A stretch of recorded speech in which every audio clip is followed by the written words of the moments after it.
if I may be allowed, Your Honor, Okay. and it is important. The defendant, has taken the lives of these people's family members, their children, their husbands, their sons, and now the defense attorneys want to take the voice of the survivors, the victims, and curtail their rights under Florida law, specifically 941.143, the Florida Constitution, Section 16B, Article 1, which gives victims a right, Your Honor, to express themselves and be heard. They're also trying to curtail the victim's rights to speak under Chapter 960. And Ms. McNeil is right. She did reach out to me, and she did ask that we ask the victims not to speak about the verdict, about the case, but under 941.143, each and every one of these victims here today was apprised under the law by our office, which we had a duty to do, that statements, whether oral or written, shall relate to the facts of the case and the extent of any harm, including social, psychological, or physical harm, financial losses, loss of earnings directly or indirectly from the crime for which the defendant is being sentenced, and any matter relevant to an appropriate disposition and sentence. What these victims are here to talk about today, Your Honor, is an appropriate disposition and sentence.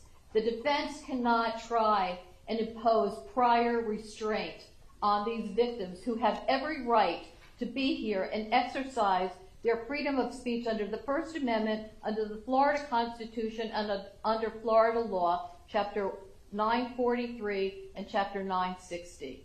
And these victims have every right to express themselves. They were muzzled, they were curtailed under victim impact because they knew the instructions and they followed them to a T. And the defense knows that the state worked with the defense to make sure that everything on victim impact was admissible. There were no objections, and the record will bear that out. And Ms. McNeil knows that she and I met to make sure that victim impact was absolutely perfect under the law. And these victims now have a chance and a right to come in here and say what they're allowed to say and what they're legally allowed to say.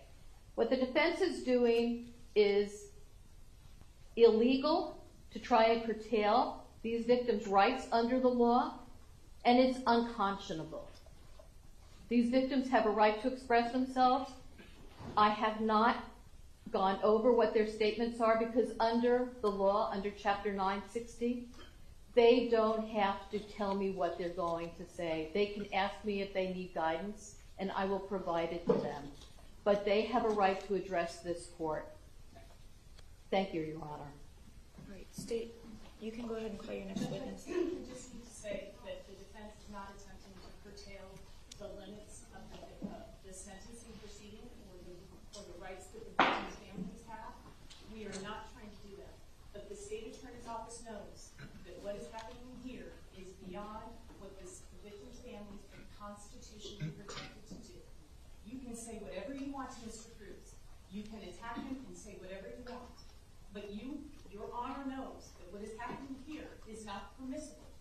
Ms. McNeil, stop suggesting that I know that something is impermissible and that I am allowing it to happen.